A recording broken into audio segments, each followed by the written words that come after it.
En el libro de Éxodo, hoy debemos trabajar con una frase que ha sido muy controversial durante muchos años. Tan controversial que algunos dicen que es injusta la actitud de Dios y algunos han evaluado a Dios en una forma muy severa.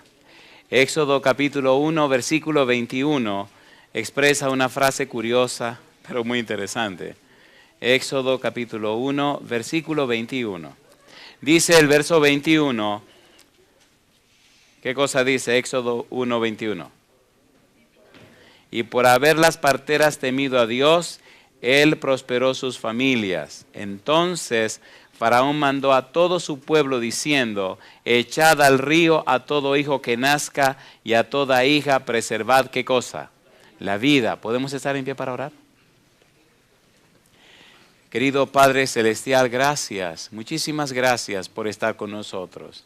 Gracias por las bendiciones que durante estos fines de semana pasado hemos recibido. Y gracias, Señor, por la presencia de cada uno de sus hijos esta noche. Gracias por los amigos y amigas, gracias por los hermanos y hermanas. Y gracias también, Señor, por todos aquellos en cualquier parte del mundo que están viendo o escuchando este mensaje. Permita que su Espíritu Santo nos hable a todos. Que su gracia nos alcance, que al abrir su palabra también nuestro entendimiento quede abierto para comprender, oh Dios, estas verdades que salvan, que hacen crecer y glorifican su nombre. Diríjanos y cuídenos, Señor, en el nombre de Jesús. Amén. No es un secreto que en el libro de Éxodo se relata la manera como el faraón estaba maltratando al pueblo de Israel. Tampoco es un secreto que Dios estaba al tanto de lo que estaba ocurriendo. Dice la Biblia que llegó un momento donde Dios se entrevistó con Moisés en el monte Sinaí o el monte Horeb, el monte de Dios. Y entonces Dios le dijo a Moisés, ven, vamos a Egipto porque he visto lo que le hacen a mi pueblo. He oído lo que ellos están sufriendo y reconozco la situación en la que están. Vamos a sacarlo. La situación era insoportable, pero ahora Dios dijo, vamos a trabajar. Durante los fines de semana pasado hemos visto cómo Moisés aceptó el llamado de Dios.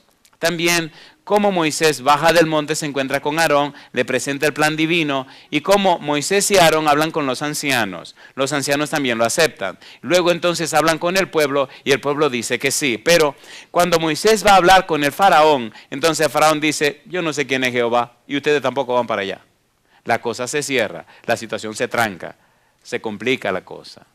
Entonces Moisés le protesta a Dios en el capítulo 5, oye Señor, ¿qué pasa aquí? Me dijiste que hablara con Faraón y hablé, no dejó ir al pueblo. El pueblo está ahora peor que cuando llegamos y tú no has hecho nada. En el capítulo 6 dice Dios, no te preocupes Moisés, que ahora verán lo que yo voy a hacer. En todo el capítulo 6 Dios entonces vuelve a recalcar quién es Él. Y no solamente eso, sino que en el capítulo 6 también Dios dice, Aarón y Moisés tienen las credenciales necesarias y suficientes para hacer el trabajo que yo le estoy pidiendo que hagan. Cuando usted lea la Biblia y encuentre una genealogía, no se acanse ni se mortifique con la cantidad de nombres que aparecen.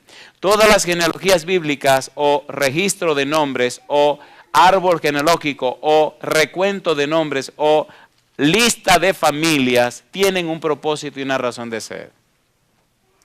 Dios nunca trabaja por la izquierda. Dios nunca trabaja en segunda. Dios nunca trabaja de cualquier manera. Todo lo que Dios hace, lo hace en una forma ordenada. Moisés y Aarón serán mis instrumentos porque Moisés y Aarón son miembros de este pueblo. Moisés y Aarón usarán mi poder y manifestaré mi poder en ellos porque Moisés y Aarón son de la familia de Israel. Cumplen con las condiciones, son legítimos. Y aquí está la genealogía que dice que ellos vienen desde los patriarcas del pasado. Capítulo número 6. Es muy importante ese capítulo número 6. Visto esto entonces, comienzan las dificultades que tenemos que ver. Y estas dificultades hacen que el asunto se ponga más interesante. Capítulo 7, versículo 13. Éxodo capítulo 7, versículo 13. Aquí comenzamos los problemas o la discusión de esta noche. Dice el versículo 13, y el corazón de Faraón se endureció y no los escuchó como Jehová lo había, ¿qué cosa? Dicho. Aparecen en la Biblia por lo menos 10 pasajes que dicen que Dios endureció el corazón de Faraón. Y la gente dice, pero ¿qué pasa aquí, Señor? ¿Cómo es que Dios endurece el corazón de Faraón? Y algunos llegan a pensar que es un acto de injusticia, que Dios endurezca el corazón de Faraón para entonces atacar a Faraón. Eso no está correcto. Pero un lector descuidado o una persona que investiga descuidadamente no descubre la cantidad de pasajes que hablan del endurecimiento del corazón de Faraón. Ni comprende tampoco el marco histórico o el marco contextual donde ocurren los hechos, los incidentes. Vamos a poner un poco la mesa para entender lo que está pasando. Anoche dijimos algunas cosas. ¿Qué es lo que está pasando? Número uno, hay un pueblo esclavo en una nación poderosa. ¿Cómo se llama ese pueblo? Israel. ¿Cómo se llama la nación poderosa? Egipto. ¿Quién es el faraón? El faraón. ¿Y quién es el representante de este pueblo? Un Dios todopoderoso. Pero su pueblo está esclavizado en una nación. Ahora, el enfrentamiento, ¿recuerdan los reptiles de anoche? El enfrentamiento no es entre Dios y Faraón. Faraón no puede enfrentarse con Dios. Faraón podría enfrentarse con Moisés. El enfrentamiento es entre el Dios de Israel y el Dios de los egipcios. Y en el primer encuentro, la culebra de Moisés se comió la culebra de los hechiceros. Número uno. Número dos. En el segundo acto, Dios comienza a acabar con todas las deidades de Egipto. Pero ahora hay un enfrentamiento entre lo que representa Faraón y lo que representa Moisés. La pregunta de la noche es, ¿cómo es que Dios endureció el corazón de Faraón? ¿Cómo es que Dios endurece el corazón de la gente? Ustedes me preguntarán, pastor, entonces Dios endurece el corazón de la gente. Y yo le contesto, sí, Señor. Ay. ¿Eso es injusto? Muy bien, es injusto. ¿Eso no debe ser? Bien, no debe ser. ¿Endurece Dios el corazón de la gente? Sí, Señor. Su pregunta debe ser más correcta y apropiada. Su pregunta debería ser, ¿cómo es que Dios endurece el corazón de la gente? Y entonces lo de la respuesta que es el sermón. Si uno hace una pregunta incorrecta, la respuesta posiblemente sea incorrecta también. Me gusta, así me gusta. Quédense así tranquilito. Vamos a trabajar y vamos a leer. Capítulo 7, versículo 15. Recuerde que el 13 dice, y el corazón de Faraón, ¿qué cosa? Se endureció y no los escuchó como Jehová lo había dicho. Número 15. Ve por la mañana a Faraón, he aquí que él sale al río, y tú ponte a la ribera delante de él, y toma en tu mano la vara que se volvió, ¿qué cosa? Se volvió culebra. Versículo 22. Y los hechiceros de Egipto hicieron lo mismo con sus encantamientos. ¿Y qué dice ahora? Y el corazón de Faraón, ¿qué pasó? Se endureció y no los escuchó como Jehová lo había dicho. ¿Hicieron Moisés y Aarón maravillas? Sí. ¿Y hicieron lo mismo los hechiceros egipcios? Sí. ¿Y qué hizo Faraón? Endureció su corazón. Capítulo número 8, versículo 19. Entonces los hechiceros dijeron a Faraón, ¿qué cosa? Dedo de Dios es este, mas el corazón de Faraón, ¿qué dice? Se endureció y no los escuchó como Jehová lo había dicho. Pastor, la cosa se sigue complicando. Pues compliquémosla más. Capítulo 9, versículo 7. Entonces Faraón envió, y aquí que el ganado de los hijos de Israel no había muerto uno, mas el corazón de Faraón, ¿qué dice? Se endureció. ¿Y qué dice? Y no dejó ir al pueblo. Versículo 35. Esto me huele mal, pastor. Muy bien, vamos a seguir. Y el corazón de Faraón, ¿qué pasó? Se endureció y no dejó ir a los hijos de Israel como Jehová lo había dicho. ¿Por medio de quién? Por medio de Moisés. Capítulo 9, versículo 34. Y viendo Faraón que la lluvia había cesado y el granizo y los truenos, se obstinó en pecar. ¿Y qué dice? Y endurecieron su corazón él y ¿quiénes? Y sus siervos. Pregunta número 1. ¿Envió Dios a Moisés y a Aarón con un mensaje para Faraón? ¿Sí o no? Sí. Pregunta número 2. ¿Tenía Faraón la prerrogativa de creer y aceptar el mensaje o de rechazarlo? ¿Sí o no? Sí, señor. ¿Cómo Dios endurece el corazón de la gente? Esa es la pregunta. ¿Cuál es la culpa, si se puede llamar, que tiene Dios en que el corazón de la gente se endurezca? Respuesta, en mandarle el mensaje. El mensaje que llega define si su corazón se hablando o se endurece. ¿Recuerdan la ciudad de Nínive? Capital del imperio asirio. Eran crueles, criminales, arrasadores, destructores y arrasaban con todo. Y Dios le dijo, mira Jonás, ve a Nínive y dile que en 40 días lo voy a arrasar yo a ellos. ¿Qué podían hacer los ninivitas? ¿Eran paganos? Sí. ¿Conocían a Jehová? No. ¿Adoraban a Jehová? No. ¿Y qué hizo Jonás? Se fue para otro lado. ¿Por qué? Porque Jonás decía, si los ninivitas se arrepienten, Jehová los va a perdonar. Para que no los perdonen ni se arrepientan, mejor me voy para otro sitio. La historia ustedes se la conocen. Al final el pez vomitó a Jonás en esa ribera. Allá llegó Jonás con su sermón. En 40 días Jehová va a acabar con Nínive. ¿Se arrepintieron los ninivitas a la predicación de Jonás?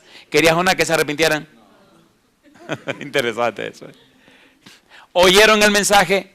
¿Aceptaron el mensaje? ¿Se ablandó su corazón? ¿Proclamaron ayuno? ¿Proclamaron oración? ¿Proclamaron sacrificio? ¿Los perdonó Jehová? ¿Qué pasó con el corazón de los ninivitas? Porque aceptaron el mensaje de quién.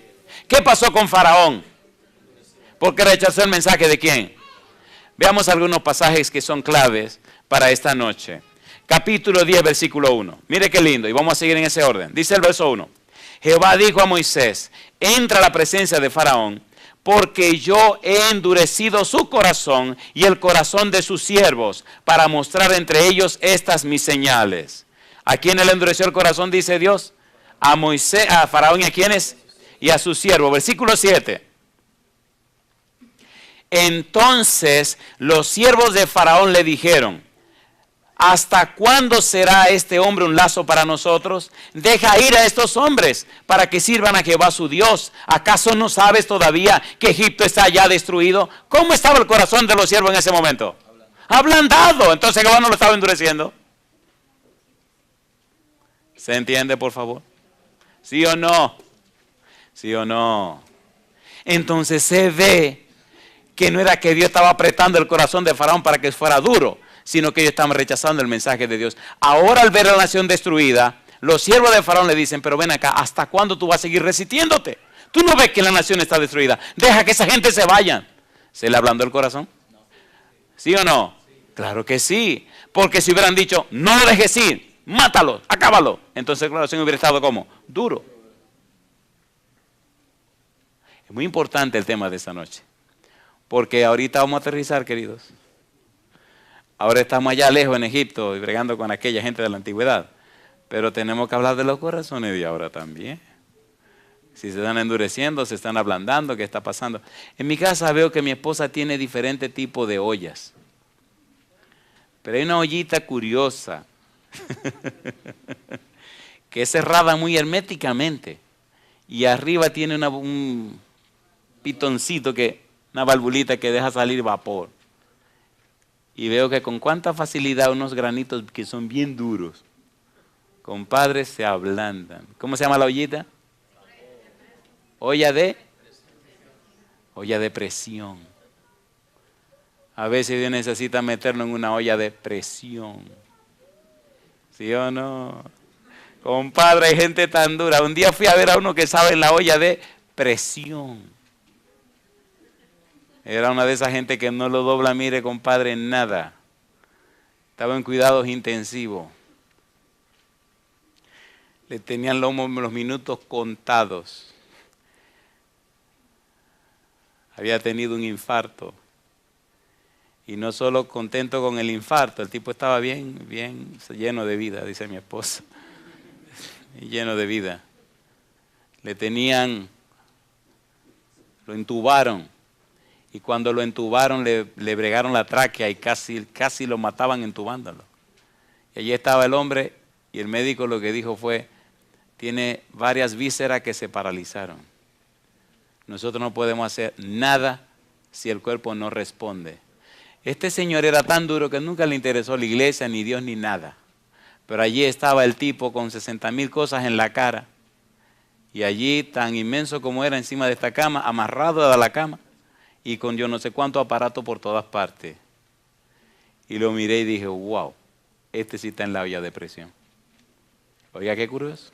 Cuando llegamos, le pregunto, señor fulano de tal, ¿usted sabe quién soy? Le dije, si no me puede hablar, porque cómo hablar con la boca llena de cosas y aparatos y cosas. Digo, mueva el dedito. ¿Sabe que le ponen un dedito aquí para llevarle los latidos del corazón? Y digo, usted nada más tiene que mover el dedito. ¿Usted sabe quién soy yo? Movió su dedito. ¿Usted conoce la realidad de su situación? Movió el dedito. ¿Usted quiere que ore por usted? El dedito. Le dije, mire, me pidieron que viniera a ungirlo. Nosotros ungimos a las personas cuando están en peligro de morirse, cuando están graves, tienen una enfermedad que, olvídese. Y según dice el médico aquí, usted tiene muchas vísceras que se paralizaron. O sea que para mañana posiblemente usted ya esté, ¿verdad que usted me entiende? Hay que hablarle claro. La olla de presión no juega. Si usted le echa los granitos, lo va a ablandar. Y este tipo tiene una olla de presión. Nunca le importó a la iglesia ni le interesó. Su esposa y sus 2 hijas en la iglesia firme y él, Aquí viene la olla de presión. Cuando seguí preguntándole, el muy positivo a todo, cualquiera, compadre. Y entonces lo ungimos y todo y nos fuimos. El Señor es tan bueno. A los 2 días me llaman. Pastor, usted no lo va a creer. ¿Qué pasó? Le quitaron todos los tubos al señor fulano de tal. Los médicos dicen que no entienden cómo otra vez las vísceras comenzaron a trabajar. El hombre está comiendo. Y el médico dice que si sigue así, al final de la semana lo vamos a mandar a su casa. Oiga, la semana siguiente fui a la casa, ya estaba en su casa el hombre. Cuando llego a la casa estaba en una silla de ruedas. Y entonces cuando me ve empieza a llorar. No podía levantarse de la silla de ruedas. Y voy y le pregunto, ¿se acuerda de mí? Ya no movió el dedito, me dijo que sí. Y entonces le dije, ¿recuerda la promesa que hizo al Señor de entregarle su vida si le devolvía la vida? Sí. ¿Usted sigue con la promesa o va a cambiar de opinión? No, en serio. Digo, eso significa que el sábado vamos para la iglesia. Sí, Señor. El sábado hubo que abrir las 2 puertas de la iglesia, una puerta grande. ¿Me entienden, por favor? Abrir las 2 puertas porque en la silla de ruedas era muy grande. Para que la silla entrara cómoda, entonces abrieron las 2 puertas. Y todo el sermón se lo pasó llorando. A la semana siguiente fui a visitarlo. Y me dijo, qué triste, pastor, que Dios tenga que meternos en una presión para poder recibirle. Qué bueno hubiera sido que yo lo hubiera hecho junto con mi esposa, en salud y en paz. No sé si a usted le gusta con olla de presión, a mí no me gusta con olla de presión. Yo prefiero sin olla de presión. A Faraón le metieron su ollita de presión, pero él se lo buscó. Capítulo número 10, versículo 8. La presión llega. Faraón, deja ir a mi pueblo. Yo no te quiero dañar, Faraón. Faraón se resiste. Versículo 8 al 11. Miren que Faraón sí entendió, pero se hizo terco. Versículo 8. Y Moisés y Aarón volvieron a ser llamados ante Faraón, el cual les dijo, andad, servid a Jehová vuestro Dios. ¿Quiénes son los que han de ir? Moisés respondió, hemos de ir con nuestros niños y con nuestros viejos, con nuestros hijos y con nuestras hijas, con nuestras ovejas y con nuestras vacas hemos de ir, porque es nuestra fiesta solemne para Jehová. Y él les dijo, así sea Jehová con vosotros. ¿Cómo os voy a dejar ir a vosotros y a vuestros niños? Mirad cómo el mal está delante de vuestro rostro. No será así. Id ahora vosotros los varones y servid a Jehová, pues esto es lo que vosotros pedisteis. ¿Y qué dice ahora? Y los echaron de la presencia de ¿quién? De Faraón. ¿Se ablandó un poco? Se ablandó, pero después, volvió y se endureció. ¿No le ha pasado a usted que a veces se ablanda un poco cuando, oye, el tipo llegó a la casa de otro color? Y le dice a la mujer, ¿y a ti qué te pasa? Acabo de llegar del hospital. ¿Y? Yo no te había dicho que me mandaron a hacer una prueba del VIH. Y él dice, blanditito, ¿cómo que? Y arruga la cara y le dice ella, ¿y qué te pasa a ti que va a llorar? Salió positiva. ¿Positiva? Entonces tú tienes el SIDA. Ah, no, pues yo me voy para donde mi mamá. Y le dice el tipo, pero tú eres mi esposa. Sí, yo soy tu esposa, pero yo no tengo que morirme por culpa tuya. Sigue de bandido, yo me voy ahora mismo. ¿Quién va a vivir con un hombre con el SIDA? Tú estás loco. Y la señora recogió su cosa y salió corriendo. ¿Cómo creen que se puso el tipo? Es fuerte la olla de presión. Blandito. Bueno, pasó una semana que venía a todos los cultos de la iglesia. ¿Usted cree que había un culto de oración? Ahí aparecía. Con cara de ángel y las alitas se la habían olvidado. A la semana siguiente recibe una carta del laboratorio. Disculpe que nos equivocamos. Compadre, ¿qué creen ustedes que hizo ese bandido? Le dijo a la iglesia, si te he visto ni me acuerdo. ¿Estaba blandito? No, ese tipo estaba duro todavía. Jamás regresó a la iglesia. ¿Están entendiendo, queridos? Veamos un poco más este asunto. Yo creo que esto duele menos así, ¿me entiendes? Suavecito, con un poco de sonrisa. Pero lo duro viene ahorita. Esto nada más son la introducción al asunto. Moisés y Aarón constantemente rogaban a Faraón que cambiara. Tanto el ruego de los oficiales egipcios como los ruegos de Moisés y Aarón no tendrían sentido si el endurecimiento de Faraón fuera un acto arbitrario de Dios contra Faraón. Si Moisés y Aarón hubieran entendido que Jehová estaba endureciendo a Faraón adrede, de maldad, entonces ellos no le dicen a Faraón, arrepiéntete, o mira Faraón por favor. No. Moisés y Aarón entendían que el corazón de Faraón se estaba endureciendo porque estaba rechazando el mensaje de Jehová. Lo mismo que pasa hoy. La gente se está endureciendo contra Dios porque rechaza el mensaje de Jehová. ¿Sí o no? ¿Es así o no es así?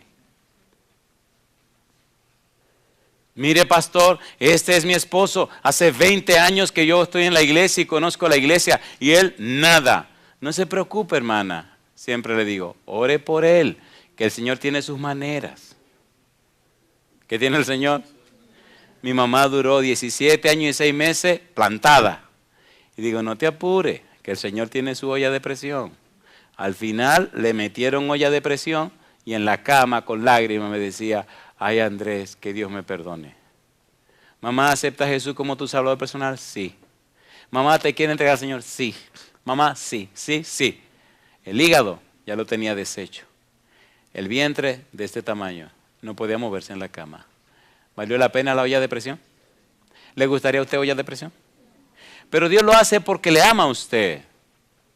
Dios no lo hace por maldad. Lo hace porque no quiere que usted se pierda. ¿Sí o no? Lo hace por nosotros, lo que nosotros haríamos si pudiéramos ver el fin desde el principio. Lo bueno es que algunos sí lo reconocen, algunos sí lo entienden, otros protestan y se ponen furiosos.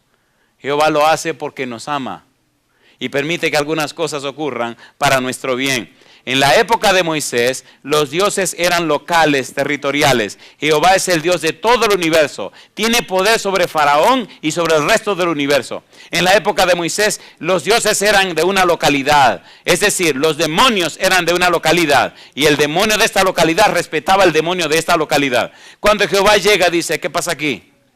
Oiga, ¿usted es de los de Egipto? Sí, yo soy el Dios de todo el mundo. Aquí vamos a arreglar esta situación. Dios le está diciendo a los esclavos israelitas que están en Egipto, mis hijos, no se preocupen que ya yo llegue.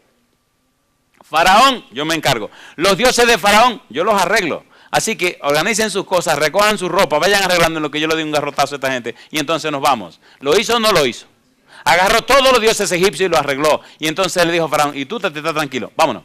Y se lo llevó. ¿Odiaba a Dios a Faraón? No. ¿Odiaba a los egipcios? No. ¿Qué hubiera pasado si Faraón le dice a Jehová, oh, no hay problema, Señor, quiere a su pueblo? Sí, lléveselo. ¿Y quiere alguna propina para en el camino? Sí, cómo no, aquí la tienen, váyanse. Ahora, veo que usted es más poderoso que los dioses que yo tengo. Pues déjeme cambiarlo por usted. ¿Qué hubiera hecho el Señor? ¿Qué hicieron los ninivitas? ¿Y eran paganos? Eran paganos. ¿Eran malos? Eran malos. Y Dios los perdonó. ¿Cómo era Manasés? El rey Manasés. Malísimo. ¿Lo perdonó Jehová? Lo perdonó. No sé cómo es usted, pero le tengo buenas noticias. Dios es todopoderoso. La pregunta, ¿cómo endureció Dios el corazón de Faraón? Enviándole el mensaje. ¿Qué significa? Que cuando Dios envía el mensaje, Dios es responsable de ese mensaje.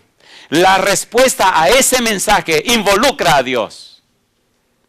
¿Cómo Dios endureció el corazón de Faraón? Enviándole el mensaje. Si Dios no le envía el mensaje, el corazón no se le endurece.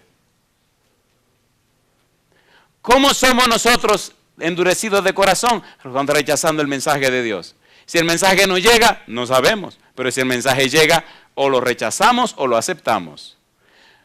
San Mateo capítulo 13. Vamos a entender esto en una forma más práctica. Para entrar en la parte final. Vamos a entender esto de una forma más clara. San Mateo capítulo número 13. Dice el versículo número 1. Mateo 13, 1. En aquel día salió Jesús de la casa y se sentó junto al mar. Y se le juntó mucha gente y entrando él en la barca se sentó y toda la gente estaba en la plaza, en la playa. Y les habló muchas cosas por, ¿qué dice ahora? Parábolas, diciendo, he aquí el sembrador salió a sembrar. ¿Qué es una parábola? Una parábola es una figura de comparación. Una parábola es una comparación. ¿Qué es una parábola? Una comparación. Ahora Jesús va a hacer una comparación. Y la parábola que va a usar se llama la parábola del sembrador. Vamos a ver ahora que hay 4 tipos de corazones o 4 tipos de terreno. Y usted tiene uno de esos 4 tipos. Lo bueno de saber esto es que usted va a ser juez de su propia conciencia. No tiene ni que mirar al que está al lado, ni siquiera al que está al frente. Cada uno va a juzgar por su propia experiencia. ¿Se entiende, por favor? Vamos a ver que la semilla, el mensaje, es enviado a todos. Pero vamos a notar que las respuestas no son iguales. Notaremos que Dios no hace acepción de diferencia entre un terreno y otro. La semilla cae en todos los terrenos. Lo que hace la diferencia es el terreno mismo. ¿Sí o no? ¿Para cuántos sale el sol? ¿Para cuántos llueve? ¿Para cuántos sopla el viento? ¿Para cuántos germina la tierra? ¿Para cuánto caen los rayos? Deberíamos orar hoy para que cayeran muchos rayos en esta parte de la ciudad. Pastor, usted tiene que estar loco. Hay tantas cosas que no entendemos de la naturaleza. Y deberíamos orar para que a México lo azoten por lo menos 2 huracanes cada año en la capital de México. Ningún mexicano dijo amén. Le garantizo una cosa. Si oráramos más a Dios para que 2 huracanes atacaran Ciudad de México, por lo menos al año, el Señor nos escucharía. Pero nadie pide eso. Por eso tanta gente muere en la Ciudad de México. Por el smog. Con 2 ciclones al año, el ciclón es una escoba gigantesca. Quita toda esa podredumbre que hay ahí arriba. La mueve y la bota para otro lado. Se limpia el sol mexicano en su ciudad capital. Y la gente respira mejor, trayendo vida y salud a todos. ¿Quieren que oremos ahora por esos 2 huracanes? Pastor, déjese de juego, siga con su sermón. Ay, queridos. Capítulo 13. Dice que Jesús habló en parábolas. En ese solo capítulo hay 4 parábolas. La primera, la parábola del sembrador. Versículo número 3. Parábola del sembrador. Versículo 24. Les refirió otra parábola diciendo, el reino de los cielos es semejante a un hombre que sembró buena semilla en su campo. Ahí está la parábola del trigo y la cizaña. Capítulo número 13, versículo 31. ¿Cómo dice el 31? Otra parábola les refirió diciendo, el reino de los cielos es semejante al grano de mostaza. Capítulo 13, versículo 33. Otra parábola les dijo, el reino de los cielos es semejante a la levadura que tomó una mujer. ¿Por qué parábolas? ¿Por qué habló Jesús en parábolas? Hay una dirección en internet donde aparece una colección de parábolas que presentamos y usted la puede copiar gratis. La página se llama cristovienepronto.org. Ahí están en videos y están también en audio. No voy a hablar de todas esas parábolas, pero ahí están, la puede copiar gratis, no tiene ningún problema. Pero sí quiero hacer una aproximación a lo que son las parábolas para entender esta y entender el asunto de los terrenos. ¿Por qué Jesús habló en parábolas? Es la primera pregunta. Número 1. Jesús habló en parábolas porque en su época los principales maestros hablaban en parábolas. Por ejemplo, Shammai habló en parábolas, Hillel habló en parábolas y Gamaliel también habló en parábolas. La parábola, una figura de comparación, era bien utilizada por los maestros de la época para enseñar, número 2, verdades abstractas u ocultas a través de acontecimientos prácticos. Cosas muy profundas eran enseñadas a través de situaciones del diario vivir. He aquí la parábola del sembrador. ¿Habían visto la gente a los sembradores? ¿Sí o no? Entonces enseñaba una lección espiritual a partir de un hecho diario, de un acontecimiento del pueblo, una situación diaria. La parábola de la oveja perdida, ¿se acuerdan? La parábola de la dracma perdida, la parábola del hijo pródigo, situaciones del diario vivir. Número 2. Número 3. Jesús habló en parábolas porque los profetas, incluyendo el profeta Isaías, anunciaban que él abriría su boca en parábolas. Ahí en el capítulo 13 habla de que los profetas anunciaron que Jesús abriría su boca en parábolas. Número 4. Jesús hablaba en parábolas porque mucha de la gente que oía sus predicaciones, sus mensajes, era gente del pueblo, era gente común, gente sencilla. Y le era más fácil a esa Amharetz o gente de la tierra enseñarle verdades muy especiales en un lenguaje que ellos entendieran y en situaciones que ellos pudieran captar. Y número 5. Jesús hablaba en parábolas porque usted no podía utilizar una parábola para acusarlo delante de un tribunal. Por eso los escribas y los fariseos eran arreglados y no podían defenderse porque era una parábola. El reino de los cielos es semejante a... Y cuando escuchaban la parábola sabían que Cristo se le estaba tirando a ellos. Pero no podían usar la parábola para acusarlo delante de los tribunales. Porque el juez le iba a decir, oh, usted lo interpretó así, pero usted lo puede interpretar como él quiera. Así que la parábola no era un argumento suficiente para hacer una acusación en un tribunal. Razones por las que Jesús habla en parábola. La parábola del sembrador involucra la explicación de la situación de los seres humanos delante de Dios. Y ahora vamos a ver a cuál terreno pertenece usted. Vamos a ver cómo es el corazón suyo. ¿Están listos para el examen? ¿Sí o no? ¿Sí o no? Miren, la parábola se puso tan buena que los discípulos no la entendieron. Si quieren, la leo, no se la explico y se la explico mañana. Así tiene que venir mañana. Capítulo 13, versículo número 4. He aquí el sembrador salió a sembrar, versículo 4, y mientras sembraba, parte de la semilla cayó ¿dónde? Junto al camino, y vinieron las aves y la comieron. Parte cayó en pedregales, donde no había mucha tierra, y brotó pronto, porque no tenía profundidad de tierra. ¿Cuántos terrenos van? 2. Uno estaba junto al camino y otro entre pedregales. Número 6. Pero salido el sol se quemó y porque no tenía raíz se secó. Y parte cayó entre espinos y los espinos crecieron y la ahogaron. Pero parte cayó en buena tierra y dio fruto cual a 100, cual a 60 y cual a 30 por uno. Y dijo Jesús, el que tiene oídos para oír, ¿qué cosa? Oiga. Ahí quedó la parábola. Y se quedaron ellos preguntándose, bueno, ¿y qué será lo que quiso decir? ¿Cuántos terrenos? Número 1, junto al, ¿qué hicieron las aves? Número 2, ¿y en los pedregales qué pasó con la poca raíz que tenía? Cuando el sol salió, parte entre, ¿y qué pasó con los espinos cuando brotó la semilla? Y parte en buena, ¿y qué hizo la buena tierra? Una pregunta, ¿no es la misma semilla? ¿No fue el mismo sembrador? ¿Sí o no? Entonces, ¿cuál fue la diferencia? ¿La semilla o el terreno? ¿Qué ha pasado con usted entonces? ¿La misma semilla? ¿Los mismos resultados? No. ¿Qué hace la diferencia?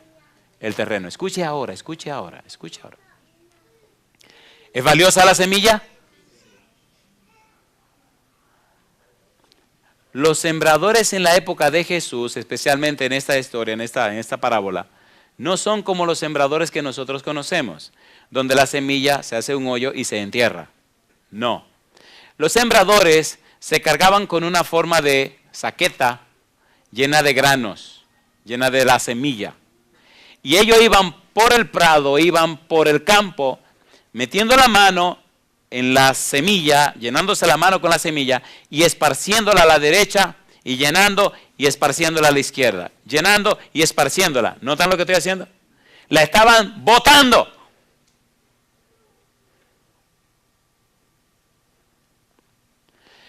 Era un acto de fe.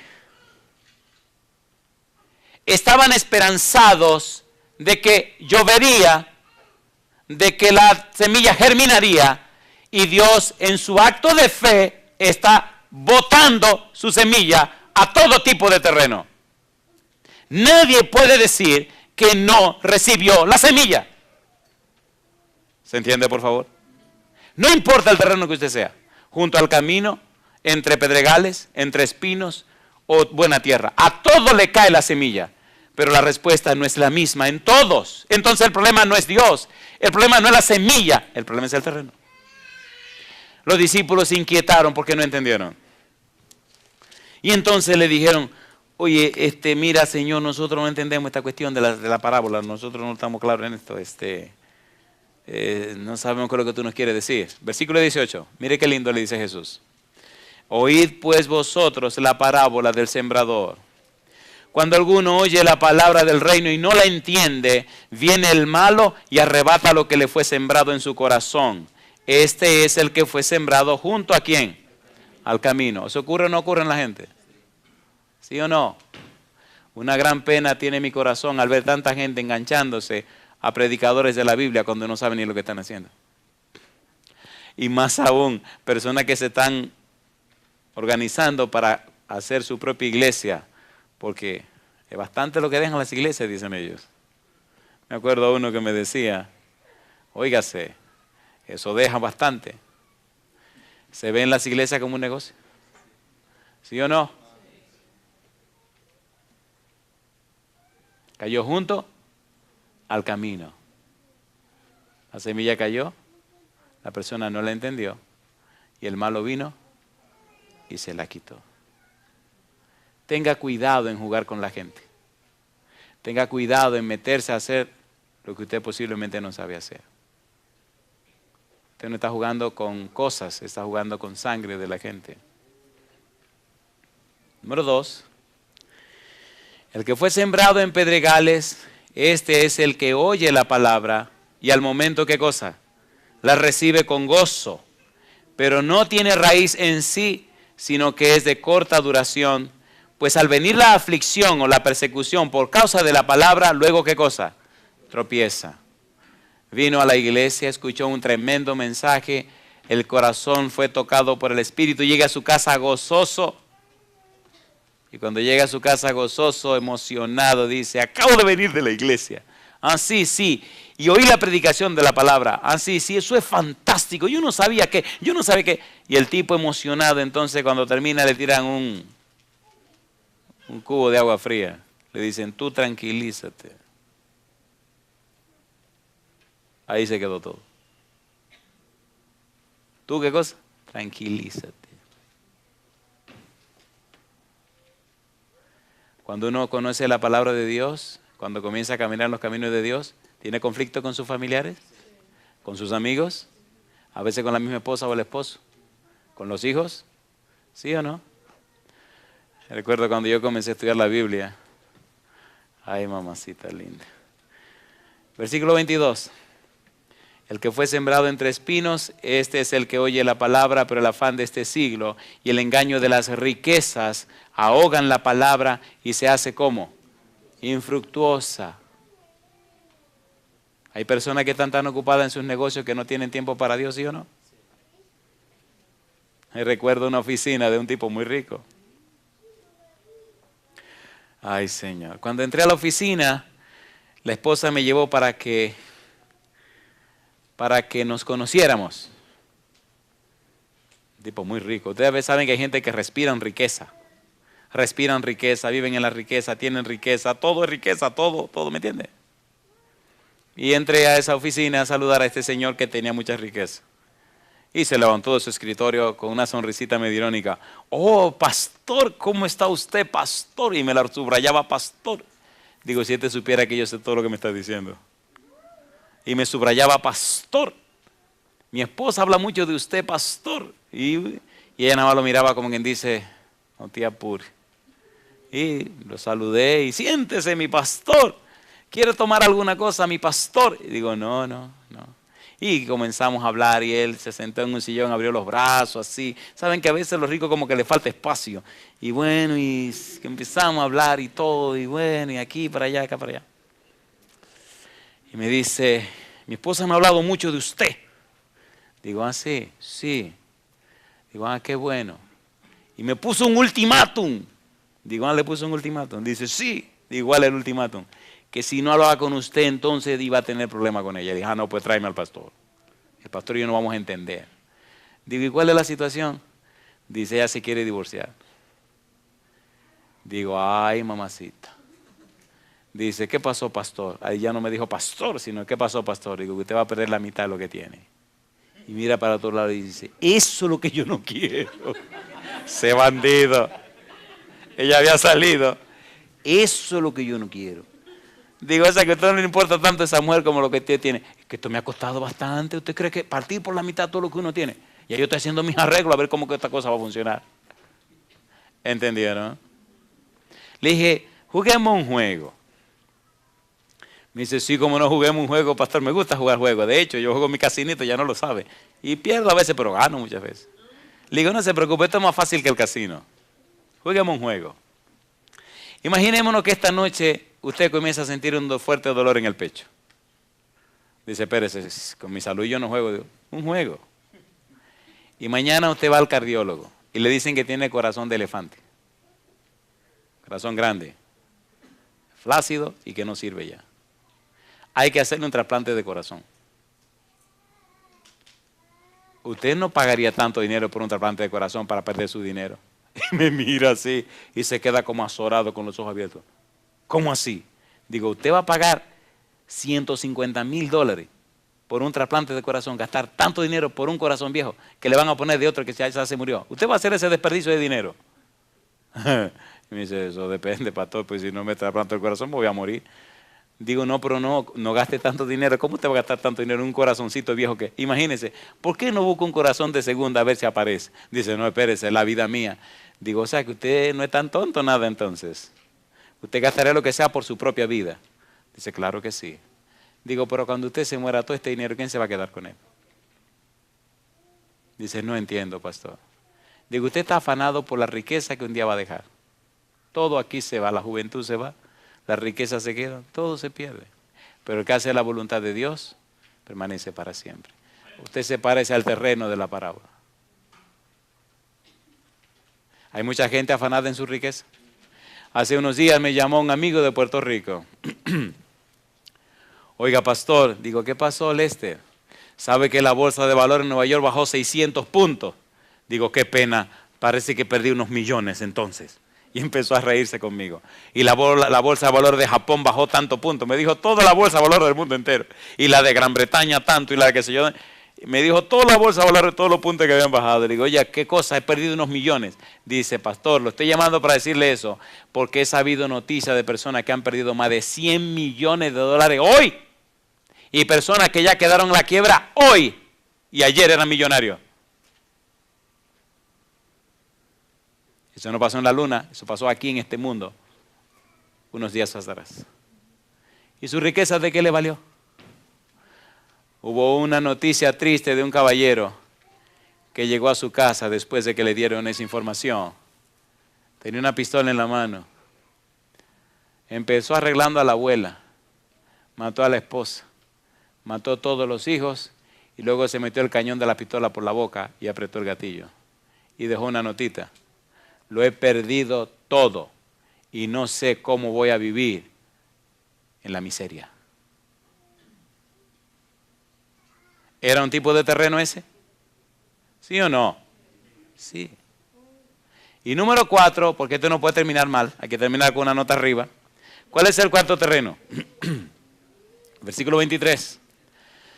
Mas el que fue sembrado en buena tierra, este es el que oye y entiende la palabra y da fruto y produce a 100, a 60 y a 30 por uno. Mi pregunta, cuando uno oye el mensaje de Dios, ¿tiene que dar una respuesta? Sí. Una cosa interesante de oír el mensaje es que aunque usted no dé una respuesta, ya dio una respuesta.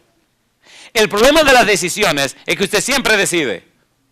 Si usted dice sí, decidió. Si dice no, decidió. Si no dice nada, ya decidió.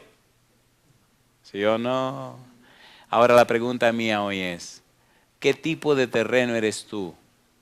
¿Eres el que cayó al lado del camino y las aves vinieron y lo tomó y ya nunca más te interesó la Biblia ni preocuparte por las cosas de Dios? ¿O eres del terreno que la semilla cayó entre qué cosa? Entre los pedregales. Y todo estaba muy bien, pero cuando salió el sol, esas plantitas que no tenían profundidad se secaron cuando vinieron los problemas. O eres del terreno que cayó entre espinos, que las riquezas y las cosas de este mundo lo ahogaron. O eres un buen terreno, donde la palabra de Dios cayó, fructificó y produjo en abundancia. ¿A qué terreno perteneces tú? Esto es una democracia. ¿A cuánto le gustaría ser del primer terreno? Donde cae la semilla y el diablo se la quita y se pierde. ¿A quién le gustaría ese terreno? Esto es una democracia. Mejor no, José, ¿verdad? José mejor dice, no, mejor no. Seguimos con la democracia. ¿A cuánto le gustaría ser el terreno entre los pedregales? Que cuando vengan los problemas, olvídate, se ahoga, se quema y se pierde también. Nadie también. Ustedes son inteligentes. ¿A cuánto le gustaría el tercer terreno? Entre los espinos, los afanes de la vida, la riqueza, el asunto de ganancias del mundo. Y bueno, Señor, perdóname, no tengo tiempo. ¿A cuánto le gustaría este terreno? A nadie. Oye, pero qué bien, ¿eh? Y hay que terminar con el último terreno. ¿Cuál es el último terreno? ¿Cuánto quisieran ser un buen terreno donde la palabra de Dios caiga, germine y fructifica? ¿Cuánto le gustaría ser ese terreno? Alabado. ¿Cuánto podemos ser de ese terreno? Todos. Alabado sea Dios. Esta noche quiero agradecerles porque para mí ha sido muy interesante estos fines de semana. Mañana, si Dios quiere, vamos a terminar. Pero esta noche quisiera hacer una oración muy especial. Escuchen. Cuando en verdad somos un buen terreno, cuando en verdad dejamos que la semilla de Dios caiga en un terreno humífero, un terreno que produce, los resultados se ven en nuestra vida y en la vida de nuestros hijos. Se ven en nuestro hogar. Esos hogares que son terrenos buenos producen hijos muy buenos. Inclusive, si el enemigo ataca a esos hijos, el Señor se encarga de defenderlos. ¿Cuántos son padres que tienen hijos? ¿Pueden levantar su mano, por favor? Alabado sea Dios. ¿Les gustaría a ustedes ser un buen terreno para bendición de Dios y de sus hijos? Yo quisiera ver en pie a todos los padres que tienen hijos, padres y madres. Sí, padres y madres, porque los padres no pueden tener hijos. Lo tienen las madres, ¿verdad? Un día alguien me preguntó, ¿cuántos hijos tiene usted? Digo, ninguno. Dice, oh, ¿cómo que no? Si usted dice en los sermones que tiene 3, digo, no, lo tuvo mi esposa. Yo la ayudé, pero los hijos lo tiene mi esposa. Creo que esta es una linda noche para orar por los hogares. ¿Sí o no? ¿Le gustaría que sus hijos sean un buen terreno también? ¿Alguien tiene aquí 10 hijos? ¿Nadie tiene 10 hijos? 9, 8, 7. ¿Tiene 7 hijos, hermano? 6, 5, 4, 3, 2, 1, 0. La hermana que tiene 7 hijos, cuando salgamos le voy a regalar algo. Así que anímense usted a tener más para darle regalo. Vamos a estar en pie, vamos a orar. Mañana, si Dios quiere, aquí estaremos a partir de las 7 de la noche. Quisiera hacer un anuncio después de la oración, si ustedes me permiten. Querido Padre Celestial, gracias por la linda reunión que hemos tenido esta noche. Señor, gracias porque su semilla, su mensaje ha llegado hasta nosotros.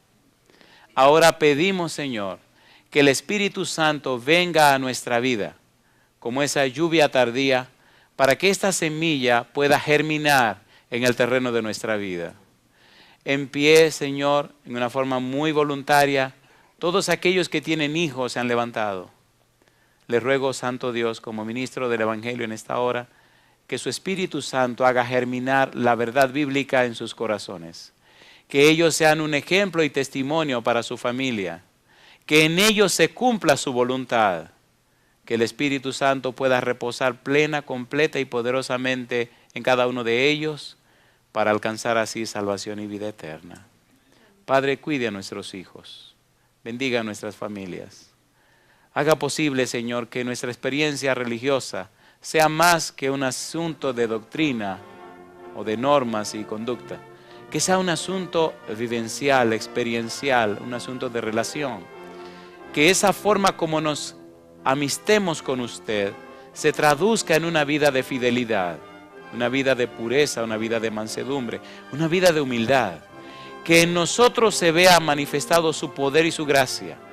Que en nuestro hogar, Señor, y nuestra familia, la luz de su presencia pueda ser descubierta, pueda ser notada. Y entonces, aquellos que nos conozcan puedan inspirarse en nuestro testimonio y venir al conocimiento de su verdad. Que nuestros resultados, Señor, sean frutos para la gloria de su nombre, a cientos por uno, cada día, cada momento, para la gloria suya. Lo pedimos y agradecemos, Señor, en el nombre santo de Jesús. Amén.